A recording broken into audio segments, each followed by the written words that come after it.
عبداللہ بن عمر اور عبید اللہ بن عمر بصرہ سے گزر رہے تھے ایک جنگ سے واپسی پر، تو حاکم بصرہ نے آپ کو کچھ پیسے دیے کہ یہ مال غنیمت میں جا کے جمع کروا دینا،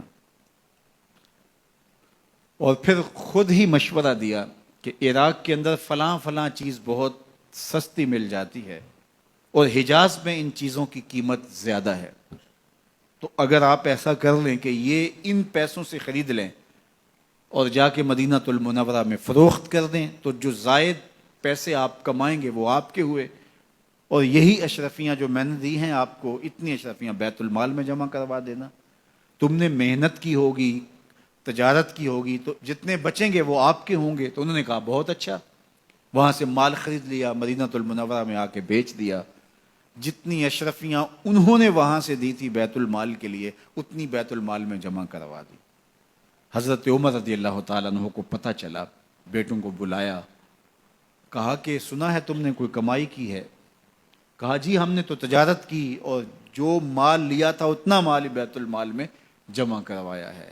کہا تم بیت المال کے پیسوں پر کمائی کی ہے، وہ پیسے بھی تمہیں بیت المال میں جمع کروانے پڑیں گے۔ یہ عمر ہیں رضی اللہ تعالیٰ عنہ۔ رومی شہنشاہ کی بیوی سلام بھیجتی ہے حضرت عمر رضی اللہ تعالیٰ عنہ کی اہلیہ کو، تو وہ 1 دینار ادھار لے کر کے اس کا عطر خریدتی ہیں اور شیشیوں میں ڈال کر کے ان کو بھیجتی ہیں کہ چلو ایک رواداری کا اچھا ثبوت فراہم کیا جائے۔ تو وہ واپسی پر انہی شیشیوں کے اندر قیمتی موتی بھر کے بیچتی ہیں، جواہرات بھر کے بیچتی ہیں۔ حضرت عمر رضی اللہ تعالیٰ عنہ فرماتے ہیں لاؤ یہ سارے جواہرات، سب کو فروخت کرتے ہیں، 1 دینار اس کو دیتے ہیں، باقی بیت المال میں جمع کر دیتے ہیں۔ تو جب اپنی زندگی اتنی محتاط ہوگی، اتنی خوبصورت ہوگی، تو پھر کس طرح کوئی گورنر زیادتی کر سکتا ہے؟ تو حضرت سیدنا عمر رضی اللہ تعالیٰ عنہ نے اپنا طرز زندگی اور انداز معاشرت اتنا سادہ اور اتنا خوبصورت رکھا کہ اس کے مطابق تمام گورنروں کو ڈھالنے کی تلقین کی۔ آپ جب بھی کسی شخص کو بطور گورنر اس کا تعین کرتے تو اس کو یہ نصیحتیں کرتے، ایک ترکی گھوڑے پہ سوار نہیں ہوں گے، باریک کپڑا نہیں پہنیں گے، اور انچھنے آٹے کی روٹی کھائیں گے، مکان کا دروازہ نہیں لگائیں گے، کوئی حاجب نہیں رکھیں گے، چوکیدار نہیں رکھیں گے، بواب نہیں رکھیں گے، جو تمہارے تک پہنچنا چاہے ڈائریکٹ پہنچ جائے۔ اللہ اکبر۔ اور پھر جب کسی کو متعین کیا جاتا اس کی جائیدادیں لکھ لی جاتی ہیں کہ اس کے پاس کتنی جائیداد ہے، وہ حساب اپنے پاس رکھتے، اور جب وہ معزول ہوتا یا اس کا وقت ختم ہوتا تو آپ دیکھتے کہ اب اس کے پاس جائیداد کتنی ہے۔ اگر وہ جو پہلے آپ نے اپنے پاس ریکارڈ رکھا ہوتا اس سے جائیداد اس کی زیادہ ہوتی تو حضرت عمر بقیہ جائیداد بیت المال میں جمع کرتے۔ اللہ اکبر۔ اور یہ کیسے تھا؟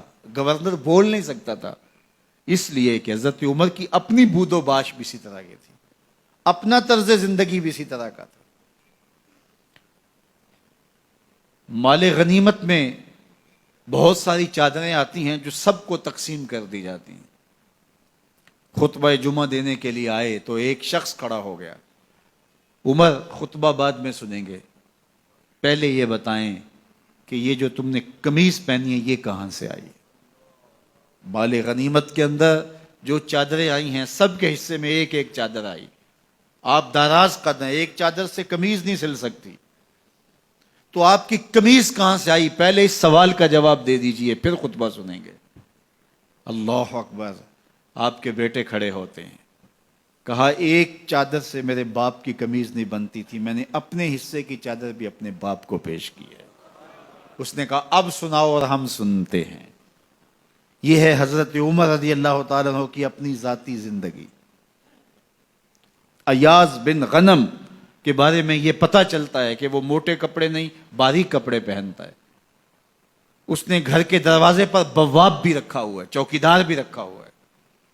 تو حضرت عمر رضی اللہ تعالیٰ عنہ محمد بن مسلمہ کو بھیجتے ہیں، محمد بن مسلمہ جاتے ہیں اور جا کے تحقیق کرتے ہیں تو ایسا ہی پاتے ہیں، تو ان کو وہیں گرفتار کر کے لے آتے ہیں اور حضرت عمر کے دربار میں پیش کیا جاتا ہے، چھڑی اس کے ہاتھ میں دے کر فرماتے ہیں جاؤ تم بکریاں چرایا کرو، تم گورنری کے لائق نہیں ہو۔